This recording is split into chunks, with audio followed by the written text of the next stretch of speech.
teman-teman bercerita. Saya Anastasia Retno Pujastuti atau Nana. Saya edukator PRH Indonesia yang suka bercerita. Kenapa saya suka bercerita? Karena dari cerita saya mendapatkan makna dari hidup saya. Begitu kan Ica? Iya katanya. Dan kali ini saya masih ditemenin teman-teman yang ada di sini, Mon, Caca, Cici, dan JJ serta Ica. Hari ini saya akan membawakan cerita rakyat dari Nusa Tenggara Timur. Judulnya Suri Ikun. Pernah dengar cerita ini? Belum ya? Begini ceritanya teman-teman. Dulu di Pulau Timur ada seorang bernama Suri Ikun. Dia memiliki banyak kakak dalam keluarganya. Dan mereka diwarisi begitu luasnya kebun. Ada kebun kelapa, ada kebun kemiri, ada kebun apa lagi? Oh, ada ladang jagung. Ya, pokoknya banyak sekali tanam-tanaman di kebunnya yang luas. Namun ternyata kehidupan mereka tidak dapat dipenuhi dari hasil kebun itu. Maka Suri Ikun mengusulkan kepada kakak-kakaknya, "Kakak-kakak, bagaimana kalau kita merantau? Karena kita bisa mendapatkan hasil bumi yang lainnya dari kita merantau." Lalu kakak-kakaknya bilang, "Aduh, capek, malas. Biarlah kita lakukan saja yang ada di sini. Kita ambil saja hasil kebun kita. Tidak perlu banyak-banyak, cukup buat sehari-hari saja." Mereka ternyata malas teman-teman. Maka Suri Ikun akhirnya mengajak kakak-kakaknya yang mau saja. "Kakak, aku ingin pergi ke hutan dan aku akan mencari di sana berburu. Jadi dari hasil kebun lalu dari hasil berburu kita dapat makan yang lebih banyak dan cukup untuk energi kita hidup." Nah, ada beberapa kakaknya yang mau ikut, tapi dengan malas-malasan.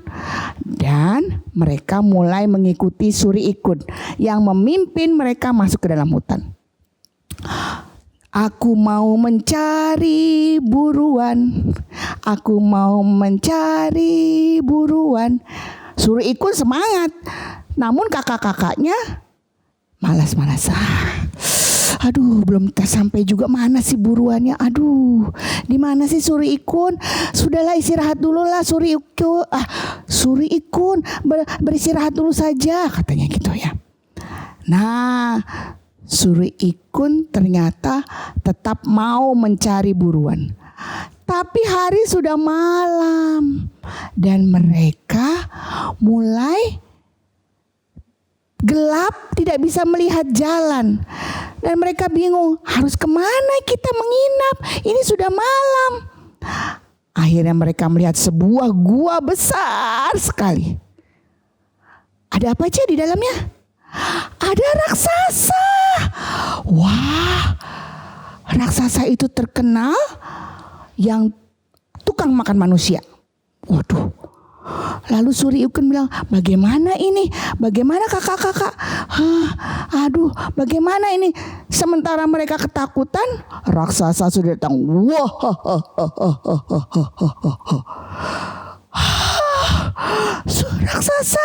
raksasa, bagaimana nih? Aku bersembunyi. Aduh, di mana aku bersembunyi ya? Di belakang JJ. Aduh, di mana lagi ya? Nah, mereka tidak dapat bersembunyi. Akhirnya mereka ditangkap oleh raksasa itu. Satu persatu diambil. Hai, nama saya Anastasia Retno Pujastuti, biasa dipanggil Nana. Saya edukator PRH Indonesia.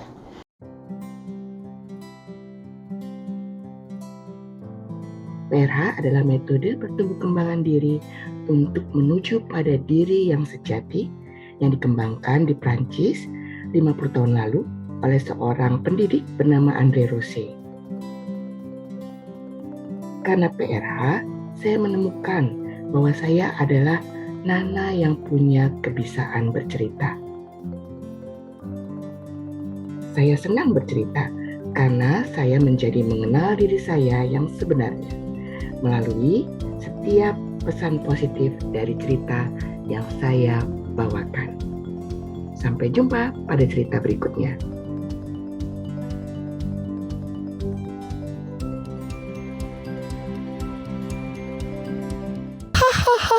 Aku masukkan engkau dalam kurungan. Masukkan dalam kurungan di belakang. Diambil lagi satu.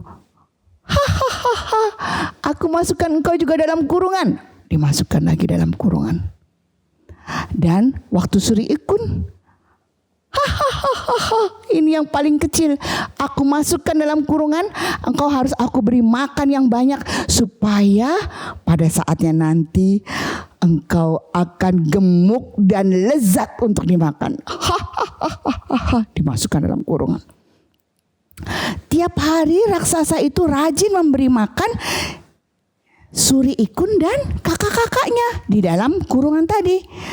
Dia berikan makanan yang lezat-lezat karena raksasa membayangkan nanti Suri Ikun dan kakak-kakaknya semakin besar, semakin gemuk dan lezat untuk disantap. Suri Ikun dan kakak-kakaknya walaupun mendapat makanan banyak, tapi sedih karena di dalam kurungan. Aku tidak bebas. Aku takut. Tidak tahu nasibku besok. Semuanya sedih dan ketakutan. Nah, tapi Suri Ikun walaupun sedih dan ketakutan, dia masih mempunyai rasa kasihan. Kasihan sama siapa ya? Ternyata tiap hari ada burung-burung yang mengelilingi kurungan mereka. Dan burung-burung itu mengambil remah-remah makanan sisa dari Suri Ikun dan kakak-kakaknya. Suri Ikun merasa kasihan pada burung-burung itu.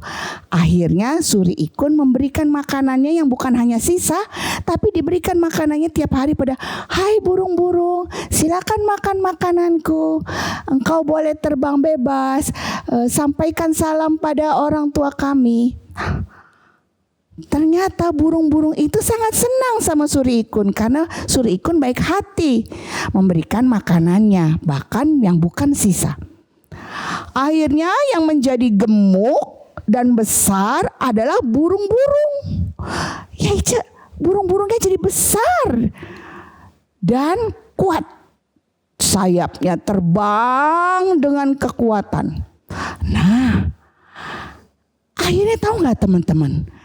Suri Ikun tanpa meminta dengan burung-burung itu membalas jasa.